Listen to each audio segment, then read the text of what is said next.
Bismillahirrahmanirrahim.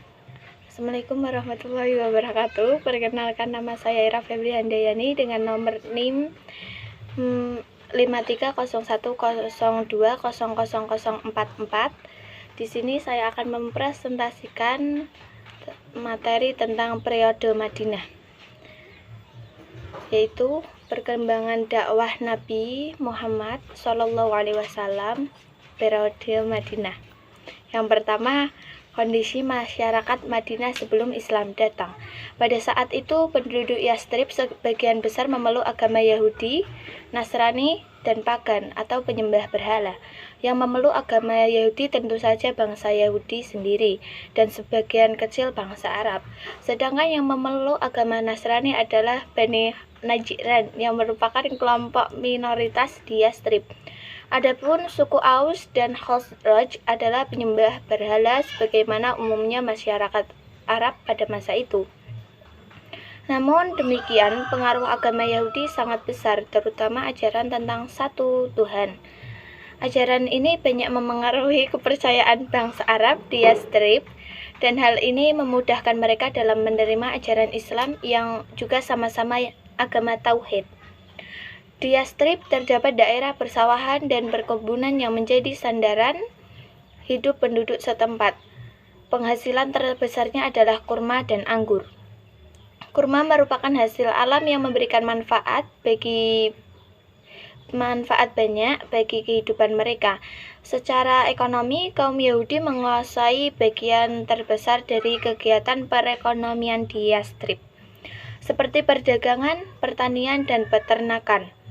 Dalam perdagangan, kaum Yahudi menggunakan sistem riba yang pada saat itu memang sudah dikenal oleh bangsa Arab. Ketika Islam datang, sistem riba ini dihapuskan karena merupakan perbuatan haram. Yang kedua, substansi dan strategi dakwah Rasulullah SAW periode Madinah. Merasa tekanan dari kaum kafir Quraisy terhadap kaum muslimin semakin kuat, apalagi dengan terjadinya pemboikotan terhadap kaum muslimin selama 3 tahun, Rasulullah SAW memikirkan upaya untuk mengatasi hal tersebut. Nabi Muhammad SAW menganjurkan kepada para sahabat untuk melakukan hijrah atau berpindah atau migrasi ke tempat yang lebih aman dan kondusif bagi usaha dakwah. Akhirnya diputuskan oleh Rasulullah SAW untuk berhijrah ke Yastrib, nama sebelum Madinah, karena di kota tersebut penduduknya sudah banyak yang memeluk Islam. Beberapa substansi dakwah yang disampaikan pada periode Madinah sebagai berikut. Pertama, berkomitmen melaksanakan ajaran Al-Quran dan Sunnah sebagai bukti kecintaan kepada Allah dan Rasul-Nya.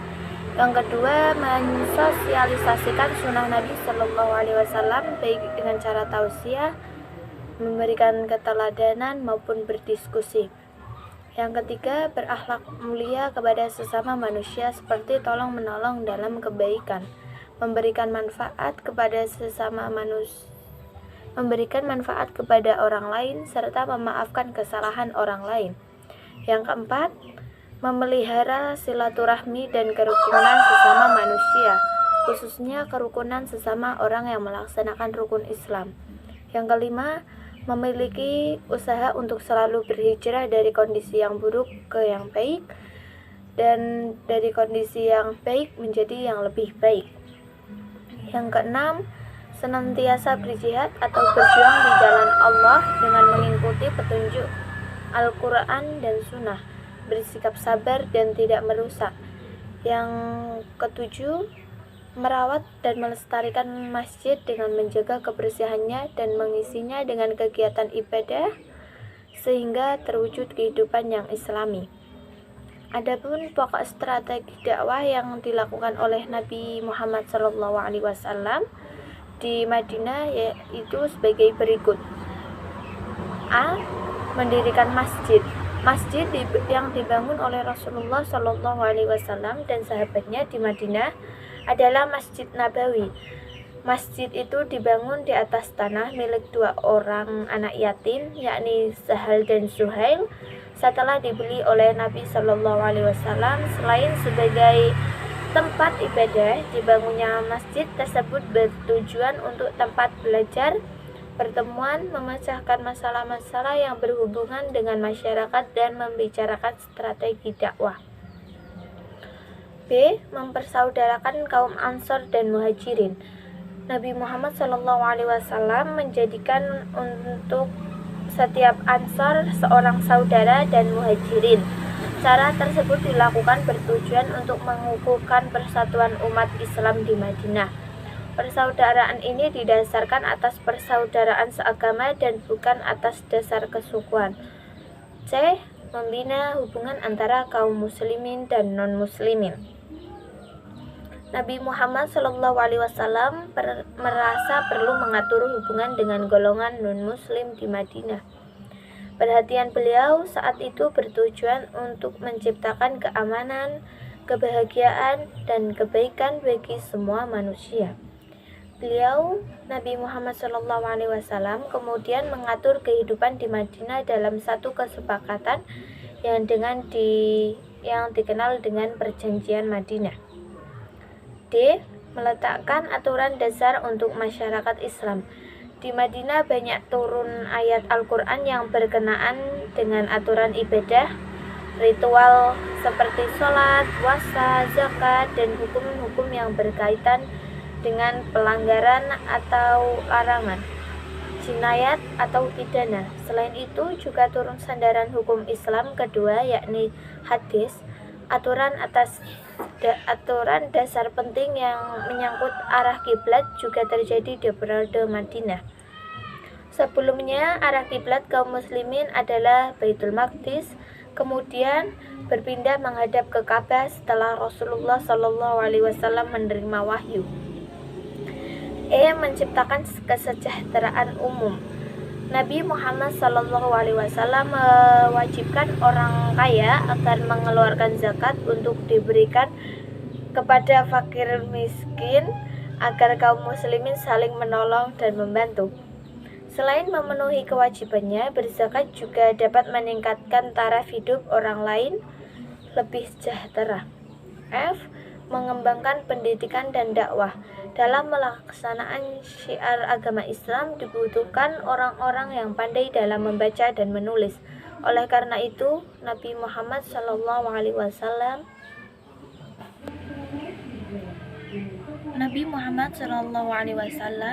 sangat memperhatikan masalah pendidikan. Dalam menyampaikan ajarannya, Nabi Muhammad SAW lebih menekankan pada pemberian contoh dengan tingkah laku dan perbuatannya sehari-hari. 3. Peristiwa Fathul Mekkah. Fathul Mekkah terjadi akibat pengkhianatan kaum Quraisy yang melanggar perjanjian Hudaybiyah. Sebab terjadinya adalah orang-orang Bani Bakr meminta bantuan senjata pada para tokoh Quraisy untuk menyerang orang-orang Khuza'ah yang telah menyatakan diri untuk bergabung dengan kaum muslimin. Padahal dalam perjanjian Hudaybiyah, kaum manapun mendapat perlindungan untuk memilih keyakinan dalam menentukan jalan hidupnya. Berdepatan di bulan Ramadan tahun 8 Hijriah, Rasulullah SAW keluar dari Madinah bersama pasukannya yang telah siap perang. Setelah sampai di suatu tempat yang bernama Marradahran, dekat dengan Mekah, Nabi Muhammad SAW memerintahkan pasukannya untuk mendirikan kemah dan supaya mereka masing-masing menyalakan api unggun. Tanggal 17 Ramadan 8 Hijriah, Rasulullah SAW meninggalkan Marradahran menuju Mekah. Ketika perjalanan memasuki tempat yang bernama Dhul-Tuwa, beliau membagi pasukan menjadi 4 kelompok, yakni yang pertama, sayap kanan dipimpin oleh Khalid bin Walid, masuk dari hilir selatan. Yang kedua, pasukan kaum Ansar dipimpin Sa'ad bin Ubadah, masuk dari bagian barat. Yang ketiga, pasukan kaum Muhajirin pimpinan Abu Ubaidah ibnul Jarrah beserta Rasulullah Shallallahu Alaihi Wasallam masuk dari arah hulu, yaitu Bukit Hindi. Yang keempat, sayap kiri dipimpin oleh Zubair bin Awam masuk dari bagian utara. Sebelum melanjutkan perjalanan, Rasulullah Shallallahu Alaihi Wasallam memberi nasihat kepada para pemimpin pasukan supaya tidak ada yang menggunakan kekuatan senjata atau kekerasan sehingga ada pertumpahan darah, kecuali jika sangat terpaksa atau terdesak. Setelah berhasil memasuki kota Mekah, Rasulullah Shallallahu Alaihi Wasallam berpesan kepada Abu Sufyan untuk disampaikan kepada masyarakat Mekah. Siapa yang masuk masjid maka dia aman. Siapa yang masuk rumah Abu Sufyan maka dia aman. Siapa yang masuk rumahnya dan menutup pintunya maka dia aman. Rasulullah Shallallahu Alaihi Wasallam beserta sahabatnya melakukan tawaf mengelilingi Ka'bah sebanyak 7 putaran. Rasulullah Shallallahu Alaihi Wasallam dan para sahabat juga membuang semua gambar yang ada di Ka'bah dan menghancurkan berhala-berhala yang berada di sekeliling Ka'bah yang jumlahnya 360 buah. Saat itu beliau membaca firman Allah Quran surat Al-Isra ayat 81.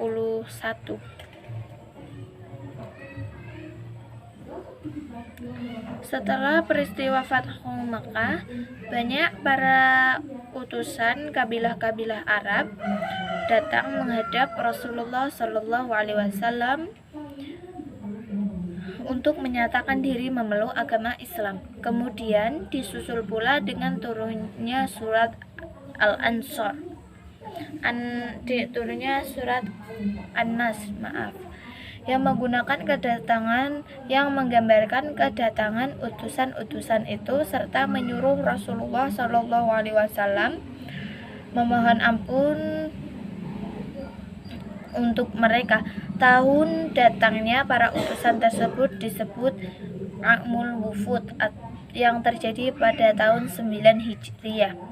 4. Wafatnya Rasulullah Shallallahu Alaihi Wasallam pada hari Senin tanggal 12 Rabiul Awal 11 Hijriah atau 8 Juni 632 Masehi. Nabi Muhammad Shallallahu Alaihi Wasallam wafat di atas pangkuan istrinya, yaitu Aisyah radhiyallahu anha. Melihat wafatnya Rasulullah Shallallahu Alaihi Wasallam, segera Aisyah keluar rumah dan memberitahukan kepada kaum muslimin, sehingga berkumpullah kaum muslimin di masjid sekitar rumah Aisyah. Mereka bingung dan cemas menghadapi kenyataan bahwa Rasulullah Shallallahu Alaihi Wasallam yang mereka cintai telah berpulang ke rahmatullah. Sepeninggal Rasulullah Shallallahu Alaihi Wasallam, seluruh kaum muslimin merasa sedih, dan setiap kali dibacakan nama Muhammad Rasulullah pada azan, bercucuranlah air mata kaum muslimin mendengarkannya. Mereka teringat kembali akan sosok Rasulullah Shallallahu Alaihi Wasallam. Selain itu, sebagian kaum muslimin yang masih lemah imannya telah murtad dari Islam dan tidak mau membayar zakat. Mereka menganggap bahwa zakat hanyalah upeti yang harus diberikan kepada Rasulullah Shallallahu Alaihi Wasallam. Maka setelah Rasulullah Shallallahu Alaihi Wasallam wafat, zakat tidak perlu diberikan lagi. Bahkan sebagian kaum muslimin lain ada yang telah membuat dan mengangkat nabi palsu. Sekian yang bisa saya presentasikan, kurang lebihnya mohon maaf. Wallahul muwaffiq ila aqwamit thoriq. Wassalamualaikum warahmatullahi wabarakatuh.